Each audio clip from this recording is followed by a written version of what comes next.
Now, more now on our Hoosier Heroes on this Veterans Day. Last half hour, we showed you some powerful moments from the Indy Honor Flight, a flight that takes hundreds of veterans to see the memorials in Washington. This half hour, Teresa Mackin has one veteran's personal story.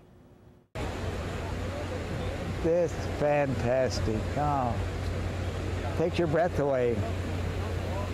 It's just something that everybody has to see someday. A time to reflect.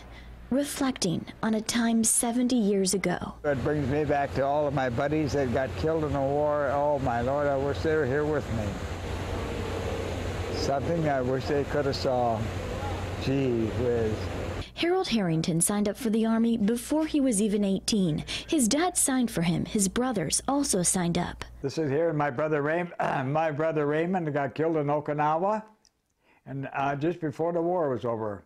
Harold landed at Omaha Beach, went through France, Belgium, Germany. He helped liberate a concentration camp in France. It was terrible. I mean, it made you sick to even to look at him.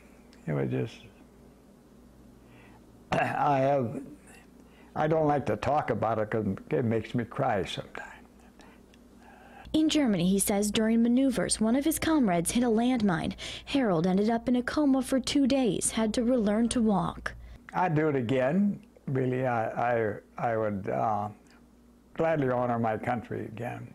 Decades later, 90-year-old Harold Harrington is the eternal optimist. You likely won't catch him without a smile on his face. When we got off the airplane, we had so many people just saying, thank you, thank you, thank you. I never saw such a thing in my life. Thank you for your service. Welcome to your memorial. Thank you. As he walks into the World War II memorial, his memorial. This is gorgeous. He's looking for South Dakota, where he grew up.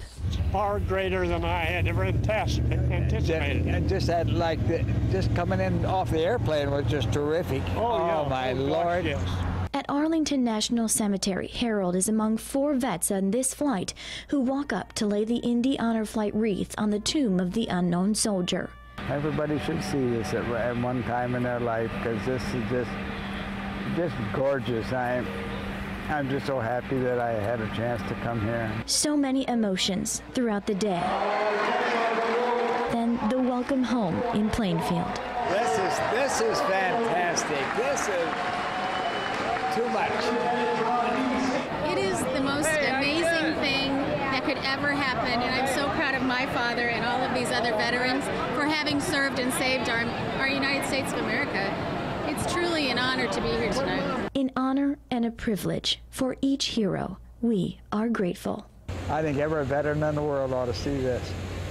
This is something that they would honor for the rest of their life. This is just beautiful. And the Honor Flight has been ramping up their efforts to find World War II veterans. As they get older, the more urgent the mission becomes. If you know a vet, whether it's from church, your family, you name it, they'd like you to tell them about this free program. Print them out an application, mail it in, call the Indy Honor Flight, or go to their website. Now, Harold, that you just saw, was one of nearly 200 veterans to go on the Honor Flight. We just played that story in our 6 o'clock hour. You can also see that story by heading to our website, wishtv.com. I could tell so many stories. Well, you mentioned one as the viewers were watching that story about the things that the veterans expect to see there. Names of fallen colleagues, maybe the locations of the states and whatnot. But then maybe something catches their eye that reminds them of somebody else. It does. You know, always in Harold's mind, that specific veteran is his late wife, Louise. And as we were walking along there, he saw a plaque that had a woman dancing, and it reminded him of her. And he smiled, and so many moments throughout their lives that I think were going through their minds at that time. Well, it was so very kind of them to share those stories. Those very personal moments with us. Absolutely, and we thank them as well. And we have more coverage of our